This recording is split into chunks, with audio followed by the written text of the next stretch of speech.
क्या इंसाफ के लिए सिस्टम से लड़ना एक आम आदमी के लिए इतना मुश्किल होना चाहिए?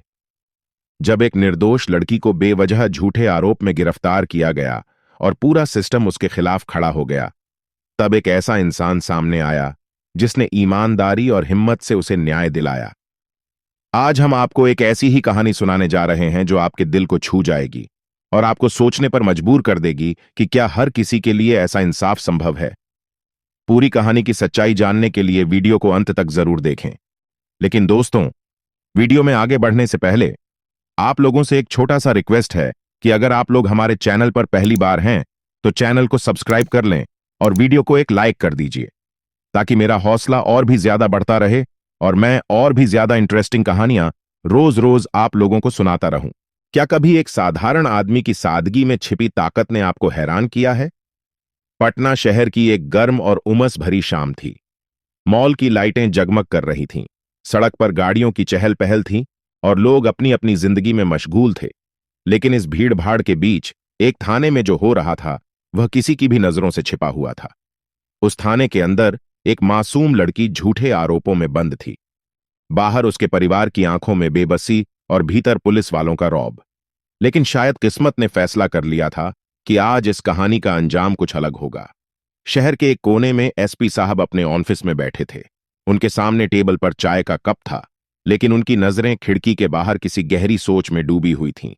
तभी उनका फोन बजा। दूसरी ओर से एक घबराई हुई आवाज जो दर्द और डर से भरी हुई थी, फूट फूट कर रोने लगी। यह आवाज राजू की थी, जिसने अपनी बहन प्रियंका को पुलिस हिरासत से छुड़ाने के लिए आखिरी उम्मीद के तौर पर एसपी साहब को फोन किया था। साहब, मेरी बहन को गलत तरीके से गिरफ्तार किया गया है। वो निर्दोष है। हमें कोई सुनने को तैयार नहीं है। कौन था ये राजू और ऐसा क्या हुआ था उसकी बहन के साथ जिसके लिए उसे सीधे एसपी साहब को फोन करना पड़ा? राजू को एसपी साहब का नंबर कहां से मिला और आगे क्या हुआ? जानने के लिए वीडियो को अंत तक देखते रहिए। क्या कभी आपने सोचा है कि ईमानदारी और आत्मसम्मान का मूल्य चुकाने के लिए किसी को कितनी बड़ी कीमत चुकानी पड़ सकती है? पटना शहर के सबसे बड़े शॉपिंग मॉल में काम करने वाली प्रियंका की जिंदगी आम और साधारण थी। लेकिन वह दिन जब उसने एक नियम तोड़ने वाले के खिलाफ अपनी आवाज उठाई, उसकी पूरी जिंदगी बदलने वाला था। प्रियंका एक 22 साल की युवा लड़की, जिसकी आंखों में अपने परिवार के लिए बड़े सपने थे। वह दिन रात मेहनत करती थी ताकि अपने पिता राजेश और भाई राजू के कंधों से कुछ जिम्मेदारियां बांट सके। राजेश और राजू स्टेशन पर फल बेचते थे। दोनों के हाथ हमेशा खुरदुरे रहते थे, जैसे उनकी मेहनत की गवाही दे रहे हों। प्रियंका का मॉल की पार्किंग में काम करना केवल एक नौकरी नहीं था, बल्कि यह उसकी परिवार के प्रति जिम्मेदारी का हिस्सा था। पार्किंग की जिम्मेदारी संभालना, गाड़ियों को सही जगह खड़ा करवाना और ग्राहकों की शिकायतों को सुलझाना, यह सब वह पूरे आत्मविश्वास और ईमानदारी के साथ करती थी। वह दिन भी बाकी दिनों जैसा ही लग रहा था। प्रियंका सुबह सुबह अपनी पार्किंग वर्दी पहनकर मॉल पहुंची। उसके हाथ में एक छोटी सी नोटबुक थी, जिसमें वह गाड़ियों के नंबर और पार्किंग टाइम का रिकॉर्ड रखती थी। दीदी, आज बहुत भीड़ लग रही है, शायद कोई सेल है, पार्किंग में काम करने वाले एक छोटे लड़के ने कहा। प्रियंका ने मुस्कुराते हुए जवाब दिया, हाँ, लेकिन ध्यान रखना, गाड़ियां सही से पार्क हों। अगर कुछ गड़बड़ हुई तो हमें ही सुनना पड़ेगा। दोपहर के करीब जब मॉल में भीड़ बढ़ चुकी थी, तभी एक चमचमाती सफेद गाड़ी पार्किंग में दाखिल हुई। गाड़ी में बैठा लड़का काफी रौबदार लग रहा था। उसने कार को बीच में ही लापरवाही से खड़ा कर दिया, जिससे बाकी गाड़ियों को निकलने में दिक्कत होने लगी। प्रियंका ने तुरंत उस लड़के के पास जाकर कहा, भाई साहब, आपकी गाड़ी यहां से निकालकर सही जगह खड़ी कर दीजिए। बाकी लोग अपनी गाड़ियां नहीं निकाल पाएंगे। लड़का, जो नेता का बेटा था, सिगरेट के कश लगाते हुए उसकी बात को नजरअंदाज करता रहा। सुन रही हो, तुम मुझसे ऐसे बात नहीं कर सकती। मैं यहां गाड़ी खड़ी करूंगा जहां मेरा दिल चाहे, उसने ठिठोली भरे अंदाज में कहा। प्रियंका का चेहरा लाल हो गया, लेकिन उसने अपनी जगह नहीं छोड़ी। देखिए, यह मेरी ड्यूटी है और आपकी गाड़ी गलत जगह खड़ी है। आप इसे सही से पार्क कर लीजिए। लड़के ने गुस्से में सिगरेट जमीन पर फेंक दी और प्रियंका की ओर उंगली उठाते हुए कहा, तुम्हें पता नहीं मैं कौन हूं? मेरे पापा विधायक हैं। अगर तुमने मुझसे पंगा लिया तो मैं तुम्हारी नौकरी छीन लूंगा। प्रियंका की आवाज में अब भी वही दृढ़ता थी। मुझे इस बात से कोई फर्क नहीं पड़ता कि आप कौन हैं। मैं अपना काम कर रही हूं। यह सुनकर लड़का गुस्से में अपने फोन पर किसी को कॉल करने लगा। दरोगा जी, यहां एक लड़की मेरी बेइज्जती कर रही है। मॉल की पार्किंग में हूं, जल्दी आइए। कुछ ही देर में पुलिस की गाड़ी पार्किंग में आ पहुंची। दरोगा, जो लड़के का खास दोस्त था, गाड़ी से उतरते ही प्रियंका को घूरने लगा। कौन है ये लड़की? उसने लड़के से पूछा। यही है जिसने मुझसे बदतमीजी की, दरोगा ने प्रियंका को धमकाते हुए कहा। तुम्हें पता नहीं है किससे बात कर रही हो? अपनी हद में रहो। प्रियंका अब भी शांत थी। मैं सिर्फ अपनी ड्यूटी कर रही हूं साहब, और मैं गलत नहीं हूं। अगर मैंने कोई गलती की है तो आप मुझे बता सकते हैं। दरोगा ने प्रियंका को और डराने की कोशिश की। उसने चिल्लाकर कहा, इस लड़की ने इस लड़के की कार से गहने चुराए हैं, इसे तुरंत गिरफ्तार करो। प्रियंका हैरान रह गई। यह झूठ है, मैंने कुछ नहीं किया। लेकिन उसकी आवाज दबा दी गई। हवलदार ने उसे हथकड़ी लगाई और गाड़ी में धकेल दिया। गाड़ी में बैठते वक्त प्रियंका की आंखें नम हो गईं। उसके मन में सवालों का तूफान चल रहा था। क्या ईमानदारी इतनी बड़ी गलती है? क्या सच्चाई की कोई कीमत नहीं? उधर प्रियंका की गिरफ्तारी की खबर जब उसके घर पहुंची तो राजेश और राजू के पैरों तले जमीन खिसक गई। यह कैसे हो सकता है? हमारी प्रियंका तो इतनी ईमानदार है, उसने कोई गलत काम नहीं किया होगा, राजेश ने कहा। राजू ने तुरंत रिक्शा लिया और थाने की ओर भागा। थाने के बाहर खड़े राजेश और राजू ने प्रियंका को देखने की कोशिश की, लेकिन उन्हें अंदर जाने नहीं दिया गया। साहब, हमारी बेटी निर्दोष है, उसे छोड़ दीजिए।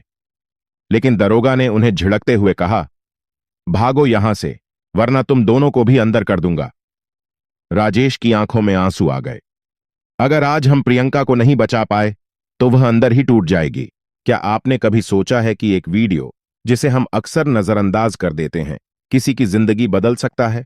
जब सारी उम्मीदें टूट जाती हैं और हर दरवाजा बंद हो जाता है, तब एक छोटी सी किरण अंधेरे में रोशनी ला सकती है। प्रियंका के भाई राजू और पिता राजेश के लिए वह रात अब तक की सबसे लंबी और दर्दनाक रातों में से एक थी। थाने के बाहर दोनों बेचैनी से इधर उधर घूम रहे थे। ठंडी हवा के झोंके उनके पसीने से तरबतर चेहरों पर अजीब सी राहत दे रहे थे, लेकिन उनके दिलों में तूफान मचा हुआ था। पिताजी, अब क्या करें? हमारी प्रियंका तो ऐसी नहीं है, उसने कुछ नहीं किया, फिर ये लोग उसे क्यों पकड़कर ले गए?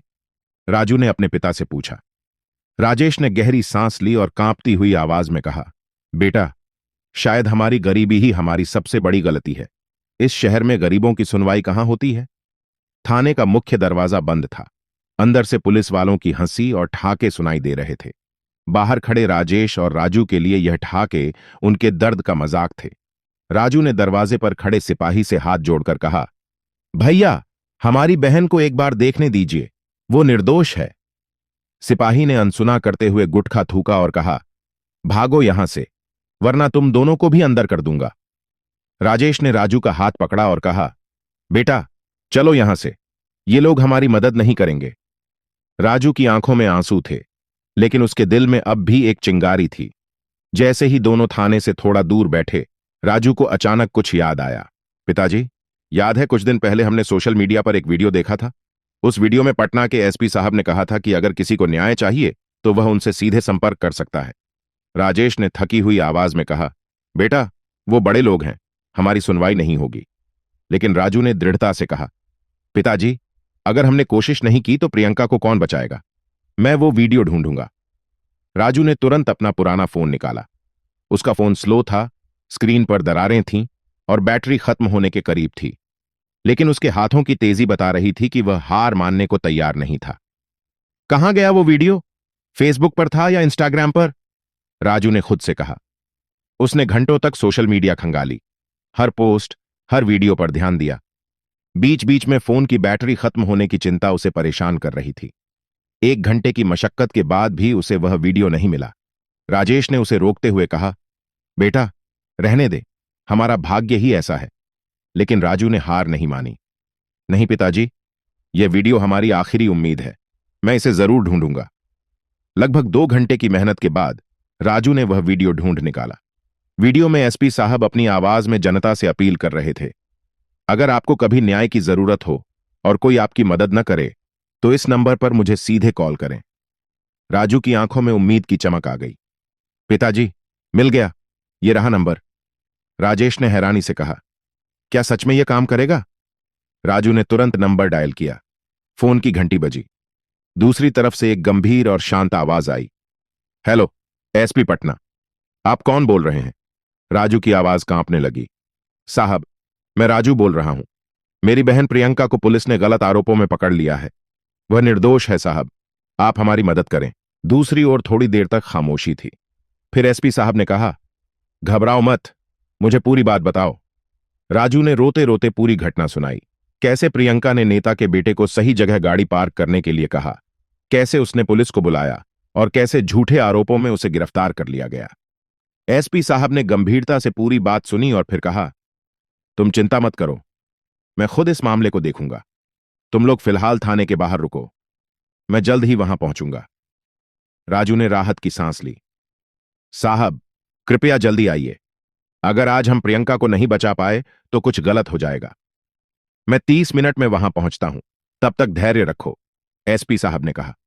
फोन कटने के बाद राजू और राजेश की आंखों में उम्मीद की नई किरण जागी। पिताजी, हमें धैर्य रखना होगा, एसपी साहब जरूर आएंगे, राजू ने कहा। राजेश ने पहली बार राजू के कंधे पर हाथ रखा और कहा, तूने ठीक किया बेटा, कभी कभी भगवान ही सही रास्ता दिखाते हैं। एसपी साहब ने फौरन अपने सहकर्मियों को बुलाया और कहा, यह मामला गंभीर है, लेकिन मैं इसे एक आम आदमी की नजर से देखना चाहता हूं। अगर मैं अपने रुतबे के साथ थाने में जाऊंगा तो सच्चाई छिपाई जा सकती है। हमें वहां का असली माहौल समझने के लिए एक अलग तरीका अपनाना होगा। उन्होंने अपने ऑफिस में रखे कुर्ते और लुंगी को पहनने का फैसला किया। एक साधारण किसान या मजदूर की तरह दिखने के लिए उन्होंने अपने चेहरे पर मास्क लगाया और चप्पल पहन ली। उनके पास एक सटीक योजना थी। अपनी टीम से उन्होंने कहा, तुम लोग 100 मीटर की दूरी पर रुकना। अगर जरूरत पड़ेगी तो मैं इशारा कर दूंगा, लेकिन ध्यान रहे, इस बार हम बिना किसी आधिकारिक रौब के सच्चाई जानने की कोशिश करेंगे। इधर थाने के बाहर रात गहराती जा रही थी। सड़कें सुनसान होने लगीं। दूर से कभी कभी गाड़ियों के हॉर्न की आवाज आती, जो सन्नाटे को तोड़ देती। राजेश और राजू थाने के बाहर बैठे रहे। उनकी आंखें हर आती जाती गाड़ी को देख रही थीं। पिताजी, अगर एसपी साहब नहीं आए तो? राजू ने डरते हुए पूछा। नहीं बेटा, अगर उन्होंने वादा किया है तो वह जरूर आएंगे, राजेश ने कहा। हालांकि उनके चेहरे पर भी चिंता के बादल मंडरा रहे थे। अचानक दूर से एक सफेद कार आती दिखाई दी। कार का रोशनी थाने के बाहर खड़े दोनों लोगों की आंखों पर पड़ी। पिताजी, वो एसपी साहब हो सकते हैं, राजू ने उत्साहित होकर कहा। जब एसपी साहब थाने के करीब पहुंचे तो उन्होंने देखा कि वहां एक कोने में 2 लोग खड़े थे। प्रियंका के पिता राजेश और भाई राजू। राजेश के चेहरे पर थकान और उम्र का असर साफ दिख रहा था। उनकी आंखें जैसे गहरी चोट खाई हुई थीं। राजू का चेहरा लाल था, शायद गुस्से और बेबसी का मिला जुला रूप। कार थाने के पास रुकी। दरवाजा खुला और एक साधारण कपड़ों में आदमी बाहर निकला। यह एसपी साहब थे। तुम राजू हो? साधारण आदमी की तरह भेष बनाए एसपी साहब ने उनसे पूछा। जी साहब, राजू ने भावुक होकर कहा। राजेश ने कांपती आवाज में जवाब दिया, हमारी बेटी को पुलिस ने झूठे आरोप में पकड़ लिया है। हम यहां सुबह से खड़े हैं, लेकिन कोई हमारी बात सुनने को तैयार नहीं है। एसपी साहब ने उनके चेहरे की ओर देखा। उनकी आंखों में छिपे दर्द ने उनके अंदर कुछ हिला दिया। तुम चिंता मत करो, मैं यहां मदद के लिए आया हूं। बस मुझे बताओ, क्या हुआ था? प्रियंका के परिवार को पहली बार महसूस हुआ कि उनकी बात सुनने वाला कोई है।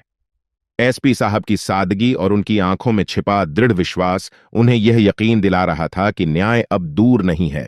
राजेश ने पूरी कहानी सुनाई।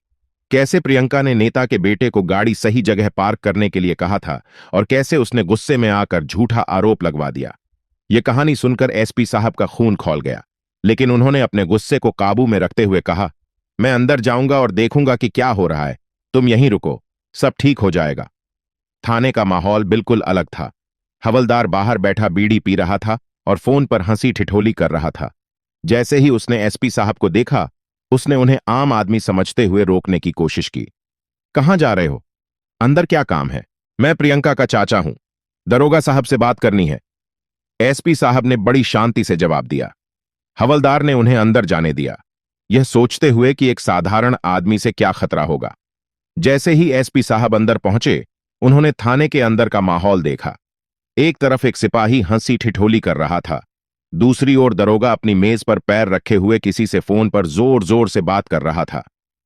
साहब, एसपी साहब ने साधारण लहजे में कहा, मैं आपकी मदद मांगने आया हूं। मेरी भतीजी को आपने गलत आरोप में गिरफ्तार किया है।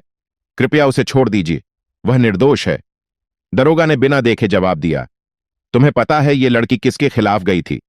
यह नेता के बेटे से पंगा लेने की हिम्मत कर रही थी। अब इसकी सजा तो मिलेगी। एसपी साहब ने शांत स्वर में कहा, लेकिन साहब, ऐसा करना तो कानून के खिलाफ है। महिला को रात में थाने में रखना और बिना किसी महिला पुलिसकर्मी के उसे गिरफ्तार करना, यह सब गलत है। दरोगा अचानक उठ खड़ा हुआ। उसकी आंखें गुस्से से लाल हो गईं। अरे भाई, तू कौन होता है मुझे कानून सिखाने वाला? तेरा हुलिया देख, लगता है सब्जी का ठेला लगाने वाला है और मुझे कानून सिखाएगा। एसपी साहब ने फिर से विनम्रता से कहा, साहब, मैं केवल न्याय मांग रहा हूं। दरोगा और भड़क गया। उसने अपनी कुर्सी छोड़कर एसपी साहब के करीब जाते हुए कहा, अगर ज्यादा जबान चलाई तो तुझे भी अंदर कर दूंगा। दरोगा ने गुस्से में एसपी साहब का कॉलर पकड़ने की कोशिश की, लेकिन जैसे ही उसने ऐसा किया, एसपी साहब ने उसका हाथ रोक लिया और अपनी जेब से आई कार्ड निकालकर उसकी आंखों के सामने लहराया। आई कार्ड देखते ही दरोगा के चेहरे का रंग उड़ गया। उसकी आंखें चौड़ी हो गईं और गले से आवाज तक नहीं निकली। साहब, उसने कांपते हुए कहा। एसपी साहब ने अब अपना असली स्वरूप दिखाते हुए कहा, हां, मैं एसपी हूं और तुमने जो किया है उसके लिए तुम्हें कानून का सामना करना पड़ेगा। कॉल दी। कुछ ही मिनटों में उनकी टीम थाने में दाखिल हुई।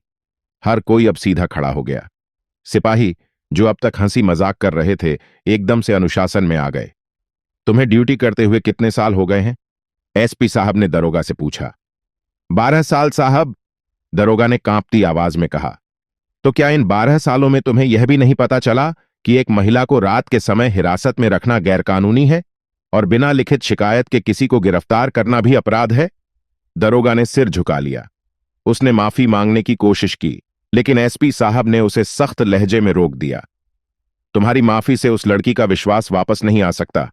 अब तुम इस वर्दी के लायक नहीं हो। एसपी साहब ने तुरंत प्रियंका को रिहा करने का आदेश दिया। प्रियंका, जो अब तक थाने के लॉकअप में थी, बाहर आते ही अपने पिता और भाई को देखकर रोने लगी। पिताजी, मैंने कुछ नहीं किया, मैंने सिर्फ अपनी ड्यूटी निभाई थी, उसने कहा। राजेश और राजू ने उसे गले लगाया और कहा, बेटा, अब सब ठीक है।